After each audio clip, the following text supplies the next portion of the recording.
na ang bagong best friend mo. At oo, mas loyal pa to kaysa sa iba dyan. First of all, Android 16 na siya! Hello! 2026 na! Hindi ka na dapat naka-Android Jurassic era. Smooth lag-free system kahit sabay-sabay mong buksan ang Netflix, TikTok, Messenger.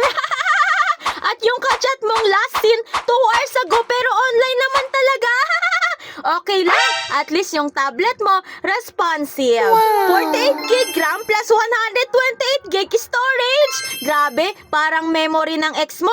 Ang daming kayang i-handle.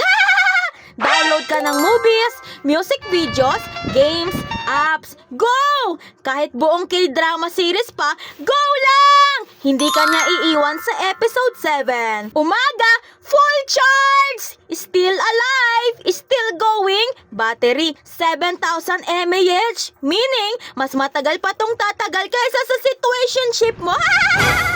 Hindi ka nito iiwan sa kalagitnaan ng movie o sa kalagitnaan ng feelings mo. Consistent as it should be. Ito pa, may Gemini AI. Hindi lang siya basta tablet, parang may utak din siya. Unlike sa mga decision mo nung nag-text ka ng I miss you.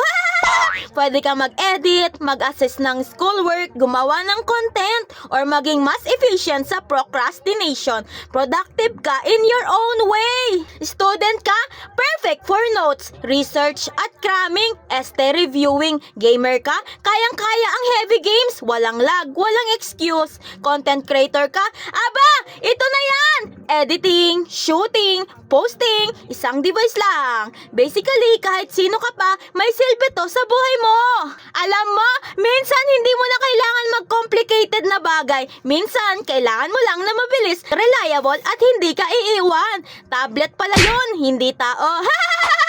So kung sawa ka na sa mabagal sa lag at sa low battery life, upgrade ka na sa Poccam 10 tablet. Check mo na dyan, baka ito na ang sign na hinihintay mo. Hindi para mag-move on, kundi para mag-upgrade. Poccam P10. Kahit deserve mo ng mabilis, hindi yung paasa. Don't